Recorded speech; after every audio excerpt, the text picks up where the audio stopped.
Pop Entertainment, and so nice to meet you. Was. How are you? I'm doing well, thank you. So, first and foremost, congratulations on the tremendous success of Wu-Tang and American Saga, as well as the second season coming out in just a couple weeks. So, how did you get involved with such a huge and now iconic series? That is a great question, Kayla. Um, it's a throwback question, actually. I initially had a meeting with RZA in Los Angeles. RZA and one of the producing partners on the show, Alex Say, and RZA brought me in. He had just seen me in Equalizer 2 with Denzel Washington, and he essentially was like, "Yo, like, there's something about that character that I feel like that I see a lot of Bobby in. Um, I would love for you to come in and like make this happen." So that happened. The show happened, and yeah, now we're here. But it's all been a very crazy ride. It's all been very special. Like you said, this group is very iconic. I'm 25. At the time when I got the part, I was 23, and so I had to really dive in and really get into the group. I only knew so much, but when you do, you start to realize why they were so iconic, why they were moving the culture so much, and then you put on the character, and you're feeling like you're like living these lives of these people, and you're able to appreciate them more on a deeper level outside of the music. But it's been special, man. I love it. So, having been picked by, RZA himself, how did you prepare yourself for this role? Yeah, so I didn't allow to put any pressure on myself. I think for me, I tried to hold humanity within every character that I put on. And so I just wanted to get to the most human part of him, like not put on a celebrity or what people perceive him to be, like really uh get hit like the core of his spirit almost, you know what I'm saying? And so yeah, it's spending time with RZA, it's having those conversations, it's outside of all of the research that you have to do. You have to dig back in the archives, do a lot of like background work. Watch videos. Although RZA is still alive, he's very much not the same person he was in Wu Tang. Like as he is now, being this 40-year-old man. Yeah. And so it's taking all of that into account, right, and just kind of collectively, like putting that on, trying it out, until it works. And if it doesn't, it doesn't. But it was definitely cool to have RZA there on set with me, especially through that initial first season to kind of guide me. Um, and yeah, this season came back around, and super excited for it. I think there's a lot of growth within this character of Bobby that we see within all of the guys. Actually, it's very much a story of brotherhood, and yeah, we see these guys come together and finally form as the Wu-Tang Clan. We finally see Bobby transition into RZA. We finally see Asan transition into ODB. You know what I'm saying? We finally see Dennis transition into Ghostface, and so it's very exciting, man. I think it's going to be a very exciting season. This one is more like music based. Again, we're focusing more on 36 chambers this season. And so, yeah, I mean, I think the fans are going to be excited, and I think everybody involved were also really stoked for this to come out. So, what is one thing that you hope viewers and as well as fans take away from this season of the show? And my hopes, I hope that they fucking love it. Like, I hope that they love it more than the first season. I'm sure that they will. I know that a lot of people are going to love this season for a lot of different reasons. I know that for a fact. But yeah, I just hope that the people love it, man, and that they enjoy watching it and they want us to come back for a season 3. All right, well, that's all I had for today, but thank you so much. It was a pleasure to meet you. Pleasure. Hi, I'm Kayla with Pop Entertainment. It's so great to meet you. You as well. Thank you for, chatting with me. Of course, thank you for chatting, with me. So first of all, congratulations on the tremendous success of Wu-Tang and American Saga, as well as the second season, which is coming in 2 weeks. So that is exciting. Thank you. So how did you get involved with such a huge and now iconic series? Yeah, so back in 2018, I got an audition for a show, and of course, hearing like Wu-Tang is having a show about their lives captivated me immediately. Because, I feel like also a lot of people we don't know much about the Wu-Tang Clan. So that was the first thing that got me. But I auditioned, I was lucky enough to get a call back. And then I did a chemistry read with Siddiq, which was the first time we met. And then, I got the role right before Christmas. So I call it an early Christmas gift. And I'm super appreciative that we've made it this far. So how did you kind of prepare yourself for the role? How did you put yourself in those shoes? Definitely. I was fortunate enough to meet with one of Riz's sisters. Her name is Sophia. And Erica and I had to sit down. We had lunch one time. And we were able to discuss the dynamic of the family and those close-knit relationships, whether it was between the mom and the sisters and just the sisters with all the brothers and how they lived in their daily lives. And that gave me great insight, of course. And then also bringing in my own experience as a woman, because even though, yes, I am playing somebody else, all women can relate to Sheree and the dynamic that she has with her mom or her relationship with Dennis or even her brothers. So it's easy to implement my own experience into her character and into the role. And then working with such great co-stars makes it that much easier as well. What would you say the biggest challenge was taking on such a role in such a iconic and monumental series?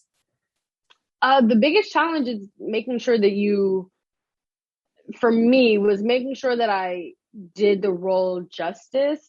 And I just wanted to make, RZA proud and his family because they're sitting at home watching this. And then also making myself proud, making sure that I'm doing the work and that, I'm having a good time and that all of us as an ensemble are having a good time and taking the time to really flesh out these characters, flesh out these people. But yeah, it's beautiful challenges. And I think we're doing a pretty good job. I'd like to. Oh, for sure. Thank you. So seeing that the show is like a biography in a sense, did any aspects of the Wu-Tang story kind of come as a shock to you that you weren't already aware of prior?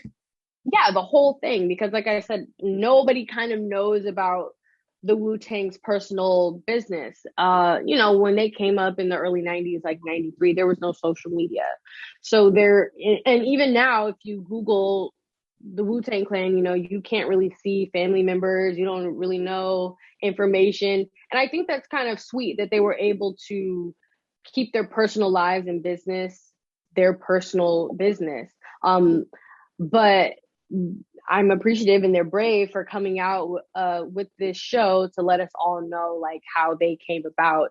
And so, the whole thing was a shocker, and it's still a shocker because we get each per episode. So, as we're going along, I'm like, their lives were crazy. No way that this is real. But hey, man, they lived crazy lives and we're just here to tell their story. So a final question, what is one thing you hope viewers take away from this season or, the show as a whole? Definitely. I hope that people, and it's a theme throughout life, I would say in general right now, but it's to put the differences aside and to come together.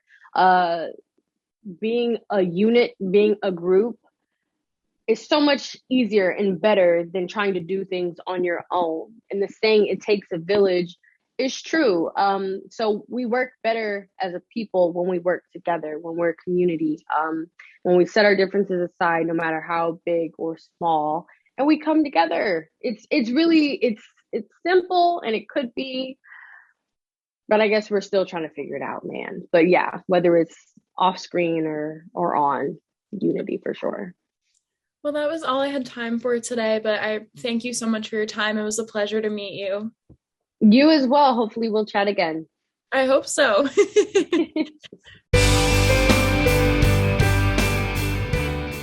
I'm Kayla with Pop Entertainment. It's so nice to meet you. What's the vibes, Kayla? It's an honor to meet you. Pop. First and foremost, congratulations on the tremendous success of Wu-Tang and American Saga, as well as the second season, which is coming out, in just a couple of weeks. Yes. Thank you. So how did you get involved with such a huge and now iconic series? Really started with Instagram. I seen them post a script. Alex Teese, he posted a script on Instagram, or somebody posted a script on Instagram, and I screen grabbed it, and I was like, "Hold on, Wu-Tang Clan. This is about where I'm from, Staten Island. This is about the iconic legends where I'm from." So I'm like, I gotta get this opportunity. So I basically went, made a video as the Jizza that went viral on Instagram, and all the Wu-Tang Clan members seen it, and my managers wound up getting me a read for it. And then once I got the read, and then I flew out to LA. Once I got to LA, I was like on my homeboy's couch, like, yo, bro, I gotta stay here for the night so I can get this audition in the morning. And then I went to the audition, killed it. Next thing I know, RZA's calling me like, yo, I need you to come to set this day. So I pull up. I ain't know whether I got it or not. I ain't know what was going on. Me and my mom just pulled up, and he was like, yo, I seen that video, man. Yo, everybody say congratulations, man. This P playing my cousin in the show. I looked at my mother like, oh, I just freaked out. It was like one of the craziest things. I was like, oh, and they were rolling. So like, I was like, oh, snap. And then they were rolling, but it was great. It was a great introduction into the Wu-Tang American Saga. So how did you prepare yourself for this role? Was it a lot of watching documentaries, reading, researching, or just being a fan? Well, it's fortunate that my clan member, he's still alive. So I got a chance to text Jizza and speak to him and pick his mind every now and then, go to his performances in Coney Island, and endless nights of just watching YouTube and researching, listening to his music, listening to his albums, just to see what his mind and his mindset was at those certain times around 93, 90-ish, 94-ish. So yeah, it was like, and I'm from Staten Island, so I've been studying them since I was young. So all of that mixed together is like preparing me to actually play this role. So what are you hoping that viewers get to take away from either season 1, season 2, or the entire series? Like I've been stressing about the season, brotherhood and unity. That's what I think the world needs, especially right now. And it's wonderful that this show is projecting that energy of coming together and working on one cause so that we could accomplish one goal. So yeah, brotherhood and unity and camaraderie coming together to focus and achieve what you want.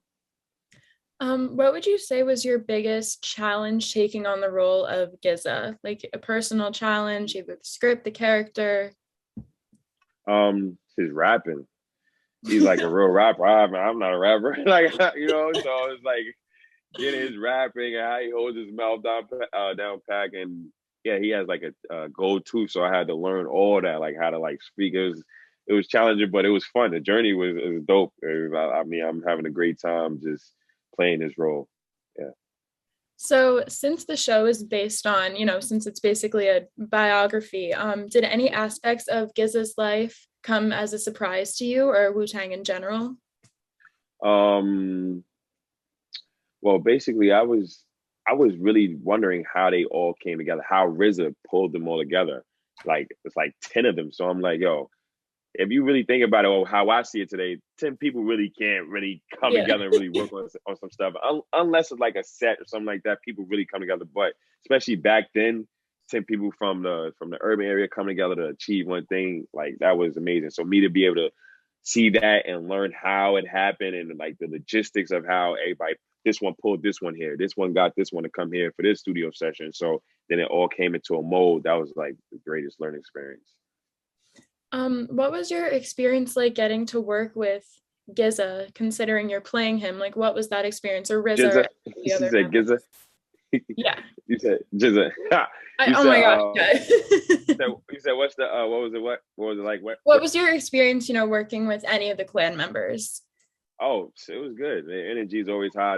They speak manifestations. They're very spiritual and like Zen people. So that's exactly what I practice and where I'm at in my life today. So working with them was great energy. We're just manifesting stuff. All right, so that was all that I had for today, but it was so great to meet you. Thank you, Pop. Entertainment, Kayla Marra.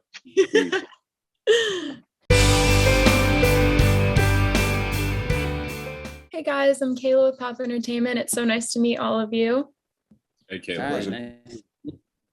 So first and foremost, congratulations on the tremendous success of Wu-Tang and American Saga, as well as the second season coming out in just a couple of weeks. So how did all of you get involved with such a huge and now iconic series? Audition. I had to audition, season one. I was kind of just starting to book roles and stuff like that, and I got an opportunity to audition for Wu-Tang and American Saga.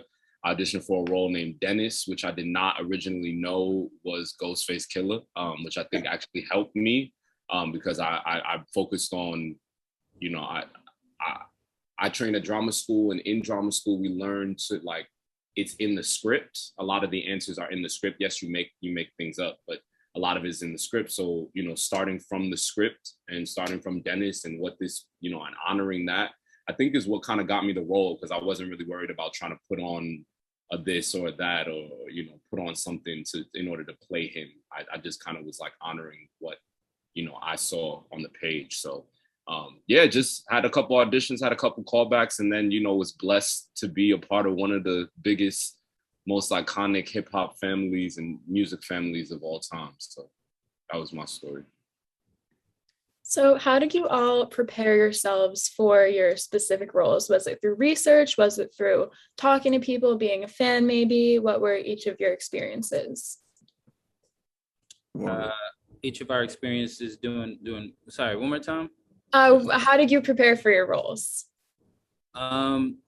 Me personally, I didn't really do a lot of preparing. To be honest with you, I had to demand to meet Raekwon because I had the opportunity to,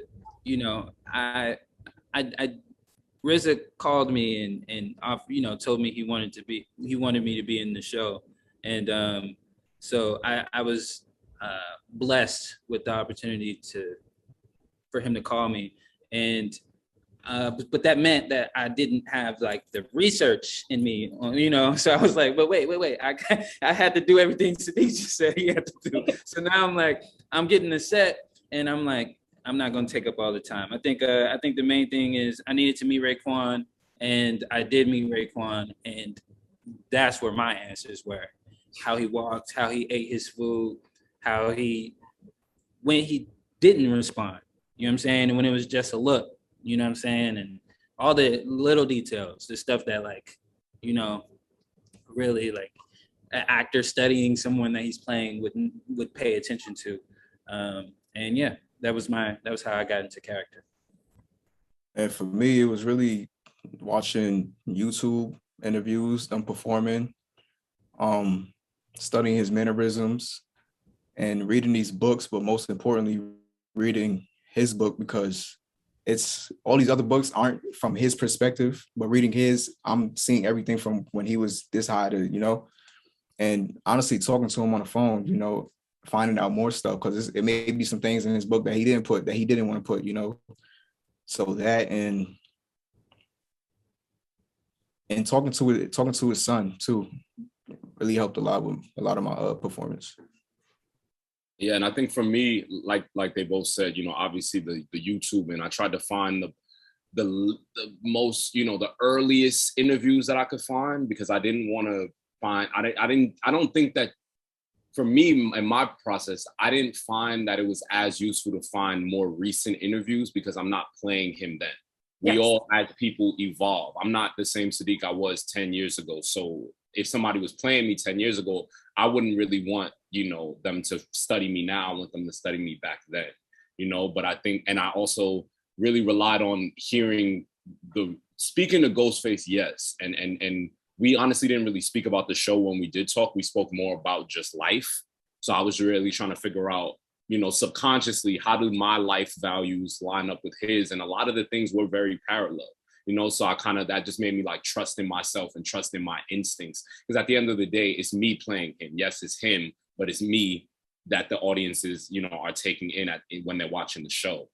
So that, and also, you know, trusting in RZA and knowing that RZA was there, because another thing that I learned, you know, is that you can learn a lot about a person through what other people say about them, and not on a gossipy kind of level, but just sometimes people want to say, you know, I was this and I was that, and kind of put out all the good things about themselves. But when you hear from somebody who's like a best friend or a cousin or a brother or a son, you know, you can really get those other sides that just add a little bit more dimension to who the person was in their entirety. So I really use that as one of my tools too. That's great that you all were able to like put those real life experiences into your characters, thus becoming that person. So that's about all the time I had for today, but it was so great to meet all of you. Thank you, Kayla. Great. Hi, everyone. I'm Kayla with Pop Entertainment. It's so nice to meet all of you. Pleasure. Nice to meet you. Hey, Kayla, how you Well, doing? how are you guys? Good. Good. So first and foremost, congratulations on the tremendous success of Wu-Tang and American Saga, and congratulations on the second season coming out in just a couple of weeks. So thank you. Thank you. So how did you all get involved with such a huge and now iconic series? I think you want a story about that though. You want the real way or the I want the real way. The real way was I auditioned for it. I got a call back, and then I tested. You went through the motions. Went through the motions. I think mine was more the most interesting of all. My manager, who was on the hunt for this audition for like 4 months prior to it even hitting the breakdowns, she sent it over to me. I was working on so many other things, so I was focused on that. And once it came my way, I jumped on it, did it, and literally in like one day, I got booked in the morning, and then they were looking for a flight for me to fly out to get to New Jersey like that night. So it was such an amazing process in the grand scheme of it. And when I flew out to New Jersey, I met RZA. And, you know, my like his first comment was, "Yo, I didn't choose you." And he was like, "I chose you in my mind, but, you know, I left that right to Inspector Deck." And so he was like, "Inspector chose you." And I think that, you know, my character choosing me was an honor and a blessing. Amazing. Mm-hmm. All right. So how did you all prepare yourselves for your individual roles? Did you work with that person? Did you do some research? Were you fans previously? How did you get in that mindset? I spoke to Divine in season 1, and then I spoke to him again in season 2. We sat down. We had like a 2.5 hour interview. Not interview, but like kind of meeting. And then I worked with one of my acting teachers, and basically what I did is I took a bunch of his interviews and I took my headphones and put them in my ear and just played him kind of ad nauseum for about 9 months. So, and just listened to him over and over and over and over again. Yeah. And so, yeah, that's how I kind of, that's my process in trying to drop into who he is. Yeah. My experience, season 1, I didn't meet him. I didn't meet Power until episode 7, and I think leading up to that, I was a bit worried that if I was like portraying him correctly.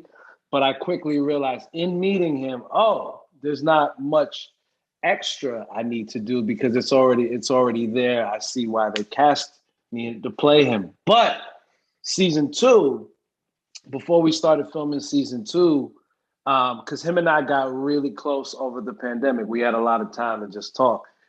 And we weren't even talking about the show really. We just be talking about shit. So through that, I got a lot. I got a lot of opportunity to spend with him. We've hung out. We've grabbed food. I've gone to LA with him to do a pop up for Wu Wear. So I got really blessed to spend a lot of time with him. So that allowed me to really tackle the details in how I portrayed him season 2. It's awesome that you got to see that firsthand. Mm-hmm. All right. So what is one thing that you hope viewers take away from viewing the show, either season 1, season 2, or the whole series? I think it's amazing to see the brotherhood that lies within the show and the storyline. And I think that it speaks to everyone who has a heart, who's human. We're a reflection of one another. And I think that the brotherhood portion of the story speaks volumes. All right. So that was all that I had for today, but thank you so much. It was so great to meet all of you. Thank you. Great meeting you.